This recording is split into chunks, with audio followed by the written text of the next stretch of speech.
Bismillahirrahmanirrahim. Assalamualaikum warahmatullahi wabarakatuh. Syukur alhamdulillah kita bisa berjumpa lagi di channel ini. Sholawat dan salam selalu dan tetap tercurahkan kepada junjungan kita Nabi besar Muhammad sallallahu alaihi wasallam. Allahumma sholli ala sayyidina Muhammad wa ala ali sayyidina Muhammad. Harapan dan doa saya semoga saudaraku semuanya selalu diberikan kesehatan, dilapangkan rezekinya, diampuni dosa-dosanya, dan dipanjangkan umurnya. Amin ya rabbal alamin.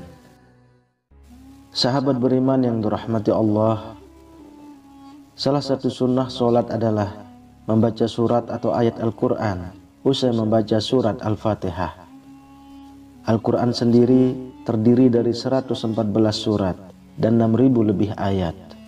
Jadi kita semuanya memiliki pilihan surat atau ayat yang melimpah untuk dibaca setelah membaca surat Al-Fatihah. Dan semua surat maupun ayat dalam Al-Quran boleh dibaca, mulai dari surat-surat pendek seperti yang ada pada juz 30. Ada pula yang gemar membaca potongan-potongan ayat dalam surat-surat yang panjang. Dan ada juga yang membaca surat atau ayat yang disesuaikan dengan situasi atau momen-momen tertentu. Misalnya adalah momen di bulan Ramadan, situasi saat dalam perjalanan, dan lain sebagainya. Lalu bagaimana dengan Rasulullah Shallallahu Alaihi Wasallam? Surat atau ayat apa yang sering dibaca Rasulullah saat sholat subuh? Dari Qutbah bin Malik, beliau pernah berkata, ia pernah sholat subuh bersama Nabi Shallallahu Alaihi Wasallam. Beliau pada rakaat pertama membaca ayat surat Qaf ayat 10. Hadis riwayat Muslim. Dari hadis tersebut bisa disimpulkan bahwa Rasulullah Shallallahu Alaihi Wasallam di rakaat pertama pada sholat subuh setelah membaca surat Al-Fatihah, beliau lalu melanjutkan membaca surat Qaf sampai ayat ke-10 saja, lalu dilanjutkan rukuk dan seterusnya. Sahabat beriman yang dirahmati Allah, kenapa Rasulullah Shallallahu Alaihi Wasallam membaca surat Qaf pada rakaat pertama waktu sholat subuh? Apa keutamaannya? Isi surat Qaf ini intinya adalah untuk memperingatkan manusia tentang kejadian mereka dan mengingatkan tentang nikmat-nikmat yang diberikan kepada manusia.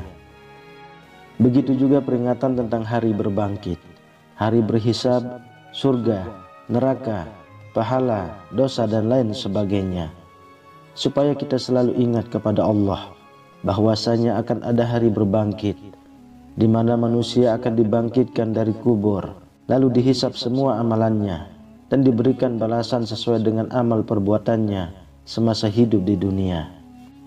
Bagi yang banyak amal baiknya akan diberikan ganjaran masuk surga, dan bagi yang banyak amal buruknya akan dimasukkan ke neraka dengan segala siksaannya. Na'udzubillahi min zalik. Lalu pada rakaat kedua, apa yang dibaca Rasulullah Shallallahu Alaihi Wasallam? Dari Amr bin Haris berkata, aku mendengar Nabi Shallallahu Alaihi Wasallam pada sholat subuh membaca surat At-Takwir. Hadis riwayat An-Nasai. Dalam Quran surah At-Takwir ini pun juga berbicara peringatan kepada manusia tentang hari kiamat. Seolah-olah surat ini ingin menyampaikan pesan kepada manusia bahwasanya keadaan semesta alam ketika kiamat datang akan hancur, terjadi kegoncangan di mana-mana, matahari akan digulung sehingga semesta gelap gulita, dan manusia tidak akan dapat mengelak dari pengadilan Allah tentang amal perbuatan yang dikerjakan semasa hidup di dunia. Lalu apa keutamaan membaca surat At-Takwir pada rakaat kedua sholat subuh? Insya Allah mampu meningkatkan keimanan kita kepada Allah Subhanahu wa Ta'ala dan memunculkan kekhusyuan dalam sholat bahwasanya kita semua akan meninggal dan akan sangat celaka di saat kita meninggal tanpa bekal amal soleh yang cukup untuk menghadap Allah Subhanahu wa Ta'ala. Sahabat beriman yang dirahmati Allah, untuk itu disarankan untuk kita semua, bacalah dua surat ini saat mengerjakan sholat subuh dan pahami maknanya dengan baik. insya Allah kita akan menjadi manusia yang senantiasa ingat kepada Allah Subhanahu wa Ta'ala, selalu bersyukur dan sangat takut untuk melakukan perbuatan dosa. Dan mari kita semua berdoa kepada Allah Subhanahu wa Ta'ala, semoga kita semua selalu dijaga iman dan Islam kita oleh Allah Subhanahu wa Ta'ala, selalu menjalankan perintah-perintahnya dan menjauhi larangannya. Amin ya rabbal alamin. Wallahu a'lam bishawab. Demikian yang bisa saya bagikan, semoga bermanfaat untuk kita semua. Assalamualaikum warahmatullahi wabarakatuh. الله لا إله إلا هو الحي القيوم لا تأخذه سنة ولا نوم له ما في السماوات وما في الأرض من ذا الذي يشفع عنده